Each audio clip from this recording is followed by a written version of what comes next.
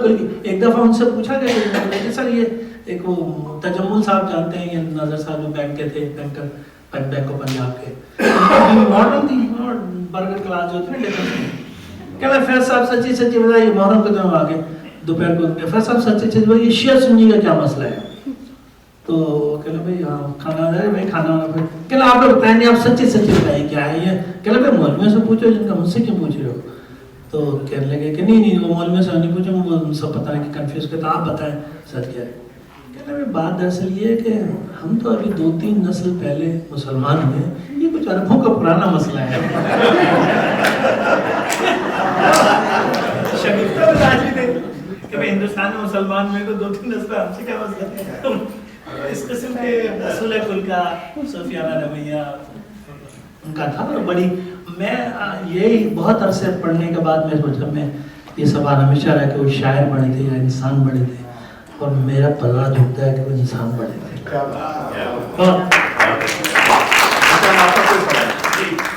اشفاق صاحب آپ کا بہت بڑا شکریہ.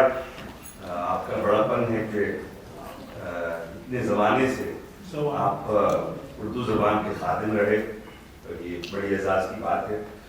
میں آپ کی ہجرت کی کہانی یعنی پاکستان سے کینیڈا تک کا جو سفر تھا اس کے چند پہلو سمجھنا چاہتا ہوں. میں خود امیگرینٹ نہیں ہوں, لیکن امیگرینٹس کے ساتھ ان کے ارد گرد میں رہتا ہوں, اور آپ جتنے بھی ہیں آئی ایم ویری امپریسڈ. اس سے جڑے ہوئے 2 سوال.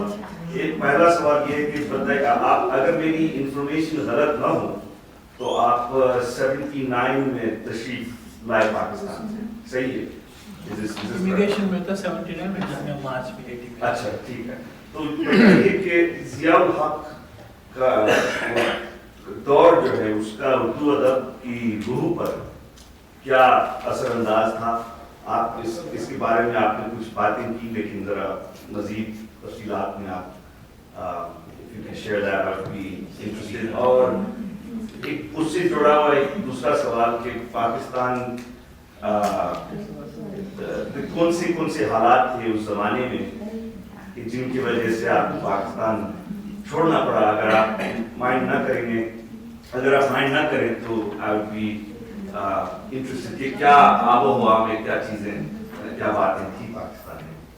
دیکھیے بحث پاکستانی تو مجھے پاکستان میں کوئی شکایت نہیں تھی. ترقی تھی, نوکری تھی, میری آرٹس کونسل میں اسسٹنٹ ڈائریکٹر تھا, پروگرام افسر تھا, جو میرا شوق تھا ہو رہا تھا تب سے. کوئی ایسی بات نہیں تھی. ایک میں بالکل غریب گھرانے سے تھا تو میرے لیے جو اچھی نوکری ملازمت تھی, سب کچھ ہوتا ہے, لگے رہتے ہیں آپ دھیرے دھیرے کچھ. تو مجھے ایسے پاکستان سے تو کوئی وہ نہیں شکایت تھی, لیکن جو ماحول تھا وہاں کا وہ تبدیلی کا احساس دلا رہا تھا.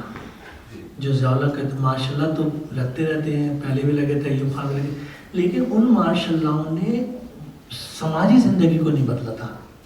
وہ سیاسی جبر تھا, ایک آدمی نے قبضہ کر لیا, اپنی بات منوا رہا ہے, ایوب خان یہ آیا تھا, اس نے جو ہے معاشرے کو بدلنے کی کوشش کی. اور اس میں آپ کو پتہ ہے ہم نے جو افغانستان کے میں جو اس کو جہاد کیا تھا, پھر وہ جہاد کبھی ٹیررزم میں تبدیل ہو گیا, یہ سب اپنے مقاصد کے لیے کیا.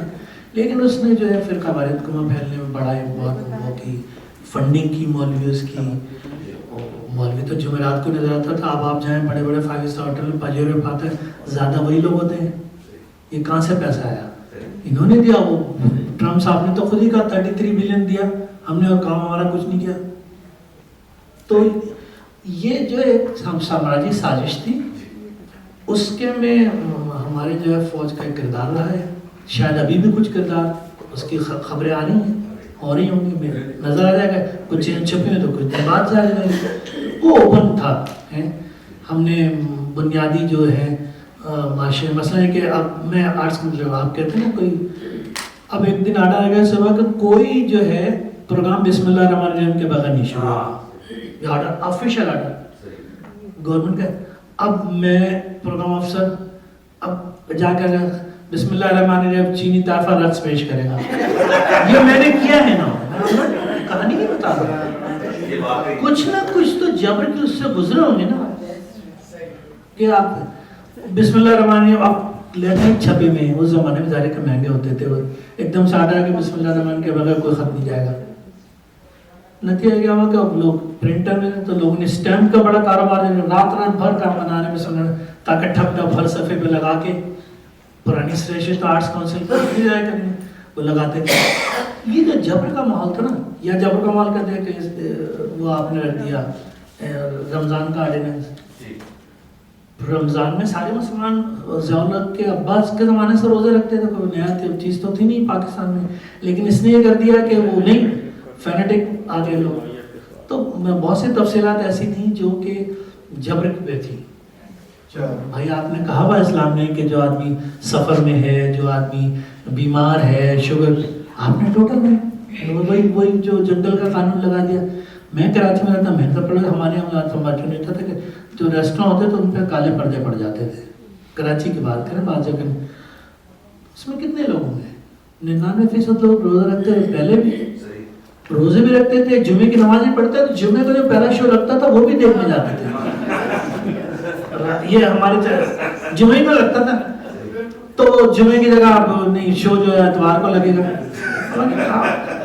یہ کچھ تو فیل کریں گے نا آپ, یا آپ کو تو ایسی بہت فرقہ واریت کو بہت جنم دیا کیونکہ اٹ سوٹس, کیونکہ ادھر ایران میں انقلاب آ گیا تھا, ادھر ہمارے, تو یہ چیزیں ذہن پہ اثر کرتے. تو میں ذاتی طور پہ تو مجھے پاکستان سے کوئی تکلیف نہیں تھی, لیکن ذہنی طور پہ مجھے لگ رہا تھا کہ اگر یہ شخص کل آرڈر لگا دے کہ اب جو ہے نیا تھا کہ آدمی جو ہے وہ 2 پاؤں سے نہیں چلے گا بلکہ ہاتھ اور پاؤں سے دونوں سے چلے گا, تو چلتے. آپ میری بات ہے کہ اتنا چلتے لوگ ایسے ایسے لا پاس کرتے, بلاسفیمی لا کر لگا دیا. کبھی پاکستان میں سنا ہی نہیں تھا کہ توہین رسالت ہوئی ہے. ایک آدھ کوئی بک دیتا ہوگا پاگل دیوانہ, جنرلی نہ کبھی سکھوں نے, نہ ہندوؤں نے, نہ عیسائی نے, کسی نے, کوئی سب احترام کرتے تھے. اس وقت بھی کرتے تھے, اب بھی اگر یہ قانون نہیں ہوگا تو بھی لوگ کریں گے. اب آپ کا نتیجہ کیا ہو, 4-5 ہزار عورتیں جو ہیں جیل میں, صرف وہی تو ہیں. کسی وڈیرے نے دیکھا عزت لوٹ لی, ان کا شور مچائے گا تم کو توہین عدالت میں بند. آپ کو لا نہیں ہے ابھی بھی, یہ بڑے کاروبار چیزیں. تو ایسے حالات تھے. تو میں ابھی 1 منٹ رہ گیا, تو میں ختم کر دیتا ہوں. میرا ماحول ایسا تھا, مگر مجھے ذاتی طور پہ میں نہیں کہوں گا کہ مجھے پریشانی تھی, مجھے حکومت کا نقصان, ایسا نہیں تھا. میں پولیٹیکل لیڈر نہیں تھا, ایک شاعر تھا, کلچرل فیلڈ میں کام کرتا تھا. بہت اچھے حالات تھے, لیکن ذہنی طور پہ وہ تھی اور میرا خدشہ صحیح نکلا. جی کچھ اور بھی سوال جو آپ تھے, لیکن وقت کی تاخیر کی وجہ سے تھوڑا سا اسکپ کر دیں. اب سوال جواب کرتے تھے. مریا کے پاس ایک لسٹ ہے لوگوں کی, لیکن مجھے لگ رہا ہے کہ اب ٹائم ہمارے پاس جو ہے کم ہے. آپ نے دیکھا ہوگا کہ کس قدر جو ہے آپ کی یعنی ایک سیل رواں ہے, آپ سنتے جائیے اور ختم نہیں ہوتی. لیکن 2-4 چیزیں جو ہیں آپ کی جو کتابیں ہیں ان کے بارے میں ضرور کہوں گا کہ کیا کام ہے ان کا آپ کا. ایک کتاب جس کے بارے میں آپ نے ایک ہلکا سا اشارہ دیا, فیض شخصیت عثمان, یہ کتاب آپ نے لکھی تھی باقاعدگی سے, ایک ذمہ داری آپ کو دی گئی تھی 2003 میں, اور سوانح لکھنے کے لیے. اور یہ اکیڈمی ادبیات پاکستان نے آپ کو باقاعدگی سے کمیشن کیا کہ یہ کتاب جو ہے آپ کو لکھنی ہے, اور آپ نے کتاب لکھی اور بہترین کتاب ہے. ان کی پوری سوانح ابھی آپ نے دیکھا. میں بھی سمجھتا ہوں کہ فیض صاحب کی شخصیت میں ان کے والد صاحب کا بڑا ہاتھ ہے. ابھی آپ نے جو تذکرہ سنا ان کے والد صاحب کا, سلطان صاحب کا, بہت مختصر سنا ہے, لیکن بہرحال کسی اور نشست میں ہم ان سے بات کریں گے. تو بڑی زبردست کتاب ہے, اور اس میں سلطان صاحب پہ پورا ایک چیپٹر ہے اگر آپ کتاب کو حاصل کریں تو. فیض حبیب انور آپ نے ابھی ان سے سنا. پھر فیض کے مغربی حوالے, انہوں نے سارے مضامین جو فیض پہ پڑھے گئے اور ان پر اپنا تھوڑا سا ایک نوٹ وہ بھی ان کا ہے. بہت بڑا کام ہے یہ انہوں نے لکھا. پھر فیض تنقید کی میزان پہ, یہ سوال تھا شگفتہ بھابھی کا, شگفتہ بھابھی نے اپنا سوال وڈرا کر لیا ہے تو اس وجہ سے کیا تھا. اور سب سے بڑھ کر سوال تھا نظر بھائی کا, ہم نے دامن جھاڑ دیا, اس سے متعلق, شاعری سے متعلق. اس کا مجموعہ یہاں پر موجود ہے. آپ سے التماس ہے کہ وہ کتاب ضرور آپ حاصل کریں. یہاں پر وہ کتابیں صرف 13 نسخے ہیں. میں سمجھتا ہوں کہ اس میں ہمیں تھوڑی سی جو ہے جلدی دکھانی ہے کیونکہ فرسٹ کم فرسٹ سرو. یہاں سے وہ کتابیں جانی نہیں چاہیے. کتابیں کہاں؟ کتابیں ہیں, ابھی میں دکھاتا ہوں, ابھی سوٹ کیس میں وہ الگ باندھ کے رکھا ہے جو مال اچھا ہے. تو اس آخر میں ایک چیز آپ کی ایک نظم ہے جو ایک صاحب نے پڑھی ہے اور بہت خوبصورت انداز سے پڑھی ہے, اس پہ ہم کنکلوڈ کرتے ہیں اس پروگرام کو. تو ذرا سا آپ ان کی نظم سے, نظم اشفاق بھائی کی ہے, کلام ان کا, بیان کسی اور کا. دیکھوں جو آسمان سے تو اتنی بڑی زمین پہ چھوٹا سا ایک شہر,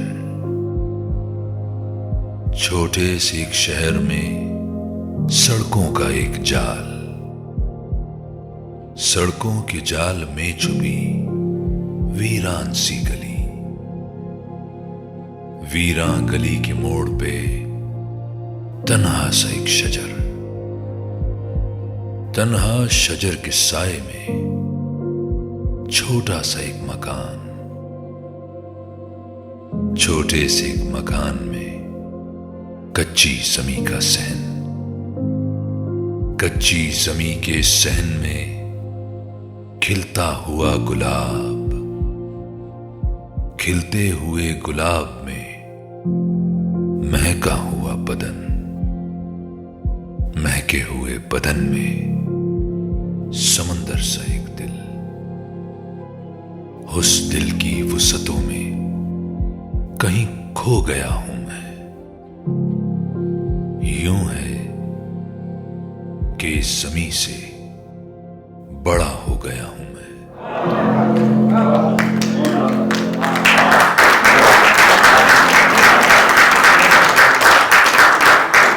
یہ جو آڈیو ویژن اور یہ تمام آپ نے جو کام دیکھے ہیں, یہ جو ابھی ہم نے اسکرین پہ یہاں, یہ بڑی را شکل میں ہمارے پاس آتے ہیں, ظاہر بات ہے, لیکن اب اس میں 4 چاند لگانا, اس کو اس میں پھول اور ہنریں لگانا, یہ کام کرتے ہیں کاشف خان صاحب. کاشف خان صاحب کون ہیں؟ ہم نہیں یہاں پہ, ہم میں سے کوئی نہیں جانتا. ان کی بہن بیٹھی ہوئی ہے یہاں پر, سعدیہ. یہ جو ہے محبوب صاحب کی وائف ہے, محبوب صاحب کے سالے ہیں, جو وہاں سے وہ اردو انسٹیٹیوٹ کا پارٹ اینڈ پارسل ہے. جب بھی ہمارا جشن اردو کا پروگرام ہوتا ہے, جب بھی آپ آڈیو ویژل دیکھیں گے, پوسٹرز دیکھیں گے, اس کے لیے وہ کام کرتے ہیں. تو ایک تالیاں اشفاق صاحب کے, ہم بڑے مشکور ہیں کہ اشفاق صاحب نے اتنا وقت نکالا. آپ یقین مانیے, کم از کم میرا دل تو نہیں بھرا. میں آپ یقین مانیے اگر وقت کی پابندی نہ ہوتی تو ابھی ہم آپ سے بہت ساری چیزیں کرتے. تو انشاءاللہ تعالیٰ اس کا پارٹ 2 جو ہے جلدی کبھی. ہاں, اور آپ نے جس طریقے سے سم اپ کیا, جس طریقے سے ساری چیزوں کو, ایک سمندر ہے جس کو کودے میں آپ نے بند کرنے کی کوشش کی, اس کے لیے ہم آپ کے بڑے خاص طور پہ. ویسے تو آپ سے قادرینا تعلقات ہیں, ہمارے اسی جس اسکول کو ہم لوگ پڑھے ہیں وہیں کی یہ بھی ہے, تو ایک کنیکشن یہاں کل شکاگو آ کے پتہ چلا. تو وہ کہتے ہیں نا, اے دوست کسی ہمدم میں دیری نہ کا ملنا, بہتر ہے ملاقات مسیحا و خضر سے. تو اس کے بعد ہی ہمارے سلسلے رہنما بن گئے, مشاعرے میں جب دعوت دیتے ہیں. آج تو انہوں نے وہ جشن کا سما پیدا کر دیا. اور گفتگو یہ ہے کہ میں نے جو گزری ہے, جو اپنے پہ وہی اس پہ ہی بات کرتا رہا. اچھی لگی ہو تو ٹھیک ہے, اگر کچھ بری لگی ہو تو معذرت کروں. ایسی فیلنگ جو تھی وہ میں نے بیان کر دی. جہاں تک اس اسکول کا تعلق ہے, جیکب لائن سے میں پڑھا ہوں, جیکب لائن سے آپ بھی پڑھے ہیں. ہماری کبھی اسکول میں ملاقات نہیں ہوئی. یقیناً یہ فرسٹ شفٹ میں تھے, میں سیکنڈ شفٹ میں تھا. یہ فرسٹ میں فرسٹ شفٹ میں تھا. اچھا, تو ایک چیز جو مشترک تھی, ایک تو اسکول مشترک تھا, اور ایک یہ لیاقت آباد سے پیدا لاتے تھے, جو لوگ کراچی کے ہیں وہ جانتے ہیں, اور میں سولجر بازار سے پیدا لاتا تھا.